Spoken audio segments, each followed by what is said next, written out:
Oke, Assalamualaikum warahmatullahi wabarakatuh. Ya, bertemu dengan saya kembali. Tentunya dalam video kali ini saya akan menjelaskan secara berkelanjutan dari video yang pertama saya.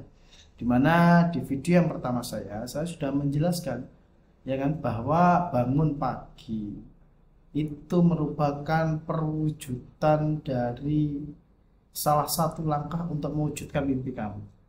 Seperti yang nomor pertama, bangun pagi, orang lain bermimpi, itu kamu sudah bisa mewujudkan impian kamu dengan cara bangun pagi. Tujuannya karena Tujuannya karena kalau semua hal yang kamu impikan itu hanya dalam bentuk mimpi dan kamu tidak bangun, maka mimpi kamu tidak akan terwujud. Maka dari itu dengan cara mewujudkan impian kamu, maka kamu harus bangun. Nah, seperti itu. Adapun yang kedua, sudah saya jelaskan di video saya yang kemarin bahwa tujuan daripada bangun pagi itu adalah bisa merubah hidup kamu. Nah, karena kamu tidak akan bisa merubah hidup kamu jika kamu masih dalam keadaan tidur. Nah, dalam keadaan tidur kamu tidak akan bisa merubah apapun. Ya kan? Karena apa? Karena di pagi hari itu hidupmu bakal bisa berubah. Karena apa? Karena banyak hal yang bisa kamu lakukan dan itu dapat merubah hidup kamu pada hari itu. Seperti mungkin yaitu ketika kita membantu orang tua, ketika mungkin kita punya istri membantu istri dan sebagainya, maka itu tentu dapat kita lakukan dengan cara kita bangun pagi. Nah, untuk selanjutnya adalah cara terbaik, kita lanjut ke nomor 3 ya. Cara terbaik untuk mewujudkan mimpimu adalah dengan cara bangun. Ini hampir sama penjelasannya dengan yang pertama tadi, yaitu bahwa semua perwujudan daripada mimpi itu adalah dengan cara bangun. Kita harus bisa menatap dunia luar. Kita harus benar-benar menghadapi kenyataan yang real, yang ada, yang benar-benar kita rasakan. Benar-benar kita rasakan baik dari hati kita maupun dari tubuh kita. Kita merasakannya, maka untuk mewujudkan semua hal yang nyata seperti itu, maka kita harus bangun. Karena ketika dalam mimpi kita tidak akan merubah apapun. Ya, kita tidak akan bisa juga mewujudkan impian kita ketika kita hanya tidur. Kita bermimpi, misalnya kita bermimpi untuk menjadi miliarder misalnya, maka itu tidak hanya cukup untuk bermimpi, tapi kita harus bangun, harus siap untuk menatap masa depan, harus siap untuk menatap dunia nyata yang bisa membuat kita itu miliarder atau justru sebaliknya. Nah, seperti itu. Dan selanjutnya yaitu nomor 4, hal terbaik tentang bangun pagi adalah melihat matahari terbit. Ini yang seorang kali jarang itu merasakan atau menyadari bahwa ternyata melihat matahari terbit itu ada sebuah hal yang sangat sangat menyenangkan, ya, sangat membuat kita itu bahwa berpikir bahwa ada semangat baru, dengan munculnya, dengan terbitnya matahari. Kalau kita menyadari hal itu, tentu hal yang terbaik bangun di pagi hari itu adalah dengan cara kita melihat matahari terbit. Kita bisa melihat matahari terbit yang bisa kita artikan bahwa menunjukkan sesuatu hal yang baru dan cerah itu muncul di hadapan kita. Itu yang harus kalau kita tarik ke dalam diri kita sendiri, bahwa ketika kita membuka mata kita bangun dari tidur kita, maka anggaplah bahwa itu seperti matahari terbit, ya kan?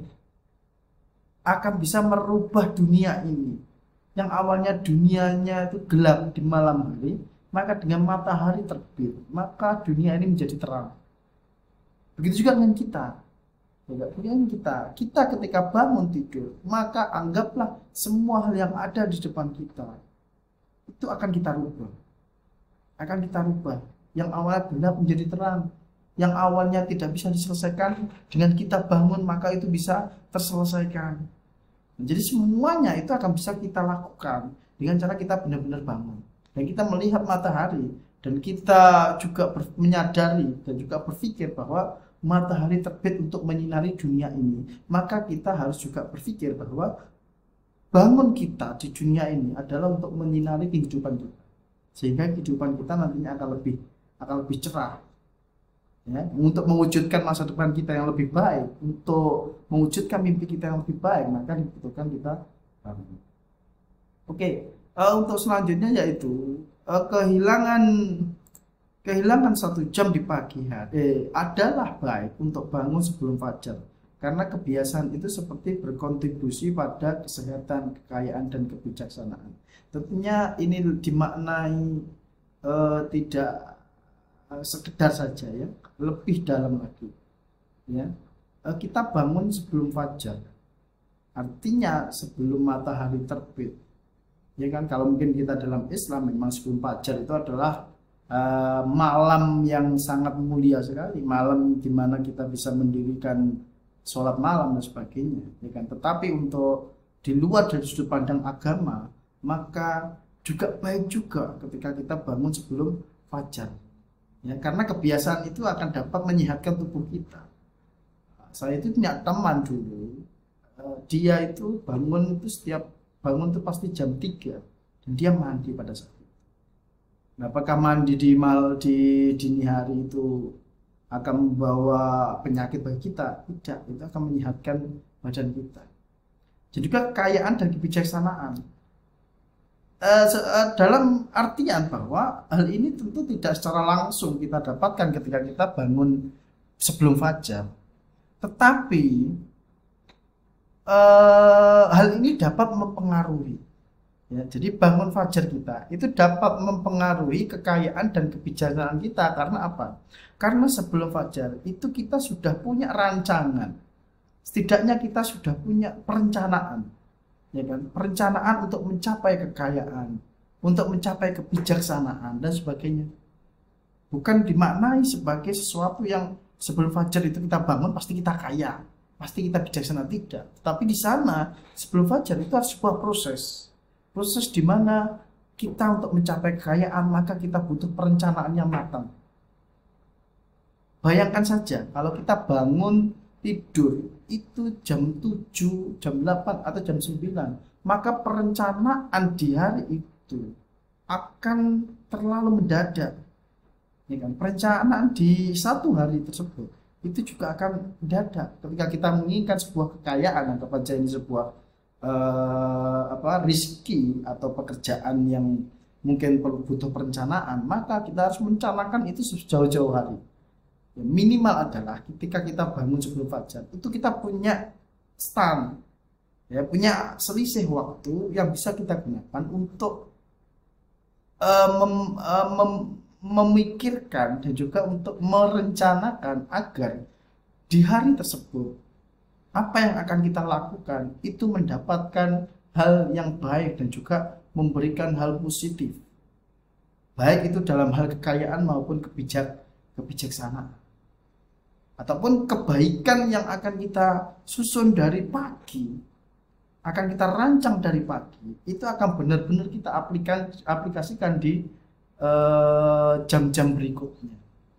Sehingga tentu ini adalah pengaruh yang sangat baik sekali, pengaruh yang sangat luar biasa, ya, ketika kita bangun sebelum fajar. Karena ketika kita bangun agak lama bahkan atau sampai siang hari, maka itu kita tidak akan punya waktu untuk merencanakan, ya, merencanakan di satu hari selanjutnya.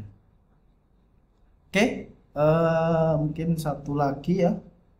Kehilangan 1 jam di pagi hari dan kamu akan menghabiskan sepanjang hari untuk mencarinya. Jadi gini, jadi kita ambil konsep pernyataan yang atas itu kita sambungkan dengan yang bawah, ya. Kehilangan 1 jam di pagi hari, kamu akan menghabiskan sepanjang hari untuk mencarinya. Karena apa?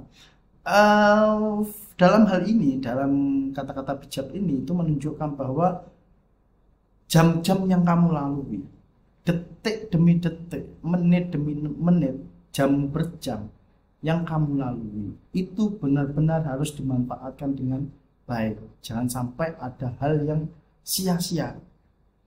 ya kan? Misalnya dalam kehidupan kita sehari-hari, kita sebagai seorang, misalnya kalau saya sendiri yaitu sebagai seorang guru misalnya, maka saya mempersiapkan dari awal.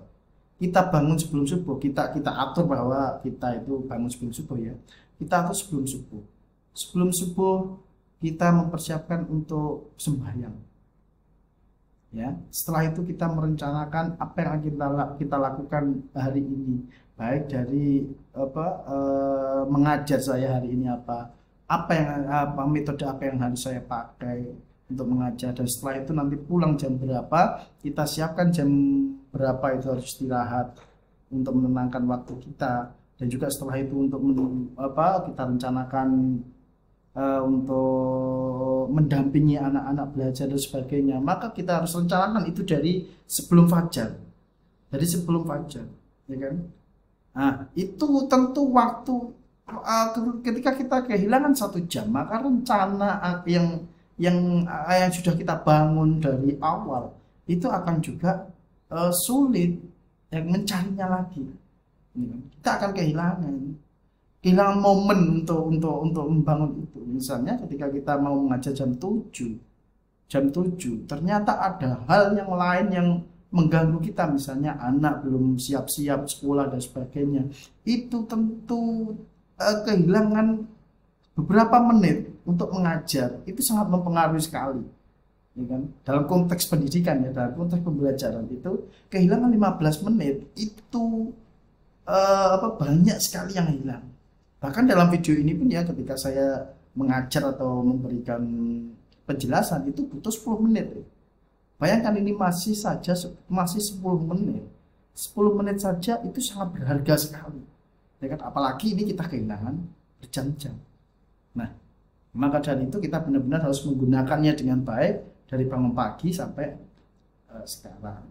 Oke, saya kira terima kasih untuk video kali ini. Mungkin nanti bisa kita lanjutkan ke video selanjutnya mengenai bangun tidur, ataupun bisa saja tema lain yang akan saya bahas. Oke, akhiran wallahu muwaffiq ila aqwamit thoriq. Wassalamualaikum warahmatullahi wabarakatuh.